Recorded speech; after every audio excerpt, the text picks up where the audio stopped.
So welcome back to channel. இந்த வீடியோவில் Jailer part 2 திரைப்படத்தை பற்றி பார்க்க போகிறோம். ஸோ வாங்க வீடியோக்குள்ள போகலாம். ஃபர்ஸ்ட் இந்த படத்தில் லீட் ஆக்டர்ஸ் அப்படின்னு பார்த்தீங்கன்னா ஹீரோவா சூப்பர் ஸ்டார் ரஜினிகாந்த் வந்து நடிச்சிருக்காரு. விஜய் சேதுபதி, யோகி பாபு, மோகன்லால் மற்றும் பல ஆக்டர்ஸ் வந்து இந்த படத்துல நடிச்சிருக்காங்க. இந்த படத்தோட டேரக்டர் அப்படின்னு பாத்தீங்கன்னா நெல்சன் திலீப் குமார் அப்படின்றதான் வந்து இந்த படத்தை டேரக்ட் பண்ணியிருக்காரு. மியூசிக்கன் அப்படின்னு பாத்தீங்கன்னா அனிருத் ரவிச்சந்த் தான் வந்து இந்த படத்துக்கு இசையமைச்சிருக்காரு. இந்த படத்தை ஒரு பக்கவான ஆக்ஷன் த்ரில்லர் படமா எடுத்திருக்காங்க. அது மட்டும் இல்லாத ரீசெண்ட் டேஸ்ல இந்த படத்துடைய ஒரு சில ப்ரோமோஸ் எல்லாமே ரிலீஸ் பண்ணியிருந்தாங்க.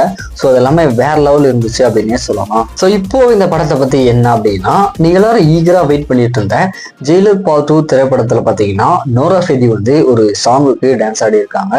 ஸோ அது மட்டும் இல்லாத இந்த படத்தை இந்த வருஷம் வந்து டேட்ஸ்ல ரிலீஸ் பண்ண போறாங்க. ஃபைனலா நெல்சன் திலீப் குமார் டைரக்ஷன்ல வந்த படங்களை இந்த படம் வந்து உங்களுக்கு ரொம்ப பிடிக்குமோ மறக்காம அந்த படத்தோட நேம் கீழே கமெண்ட் பண்ணிட்டு இந்த வீடியோக்கு ஒரு லைக்கை போட்டு நம்மளோட சேனலை சப்ஸ்கிரைப் பண்ணிக்கோங்க.